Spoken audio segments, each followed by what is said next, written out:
সম্মানিত ভিউয়ার্স, আসসালামু আলাইকুম রহমতুল্লাহি ওয়া বারাকাতুহু। আশা করি সবাই আল্লাহর অশেষ রহমতে ভালো আছেন, সুস্থ আছেন। এই চ্যানেলে আরেকটি নতুন গুরুত্বপূর্ণ ভিডিওতে আপনাদের সবাইকে স্বাগতম। আজকে আলোচনা করব সফটওয়্যারে কারিগরি ত্রুটি, ইন্ডেক্সধারী শিক্ষকদের তথ্য ইমেলে আহ্বান। বিস্তারিত থাকছে ভিডিওতে। তার আগে এই ভিডিওটি দেখার আগে যারা এই চ্যানেলে একদম নতুন তারা অবশ্যই চ্যানেলটি সাবস্ক্রাইব করে পাশে থাকা বেল আইকনটি প্রেস করে দিন। আর যারা ইতিমধ্যে সাবস্ক্রাইব করেছেন তাদেরকে জানাই অসংখ্য ধন্যবাদ। সফটওয়্যারে কারিগরি ত্রুটি, ইন্ডেক্সধারী শিক্ষকদের তথ্য ইমেলে আহ্বান। দৈনিক শিক্ষা .com প্রতিবেদক, বিভিন্ন মাদ্রাসা থেকে স্কুল কলেজে যোগদান করা শিক্ষকদের তথ্য কারিগরি ত্রুটির জন্য EMIS সফটওয়্যারের মাধ্যমে পাঠানো যাচ্ছে না। তাই যেসব শিক্ষক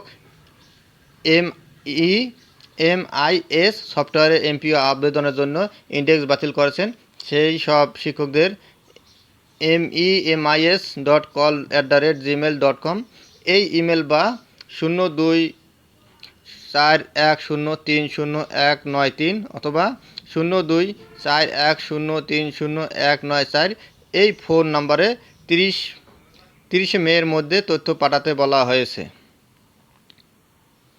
গত বৃহস্পতিবার মাদ্রাসা শিক্ষা অধিদপ্তর এক চিঠিতে এ তথ্য জানায়।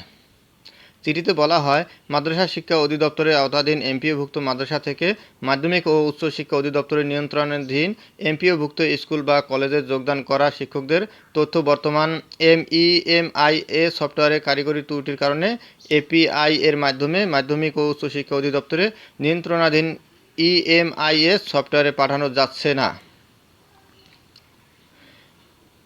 এমন অবস্থায় যে সব শিক্ষকরা ইতিমধ্যে মাধ্যমিক ও উচ্চ শিক্ষা অধিদপ্তরের নিয়ন্ত্রণাধীন EMIS সফটওয়্যারে অনলাইনে আবেদনের জন্য MEMIS সফটওয়্যার থেকে ইন্ডেক্স কর্তন করেছেন, সেসব শিক্ষকরা আগামী 30 মের মধ্যে উল্লিখিত ইমেল বা ফোন নম্বরে তথ্য পাঠানোর জন্য বলা হলো।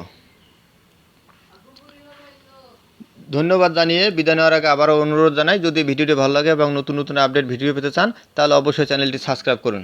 ধন্যবাদ সবাইকে।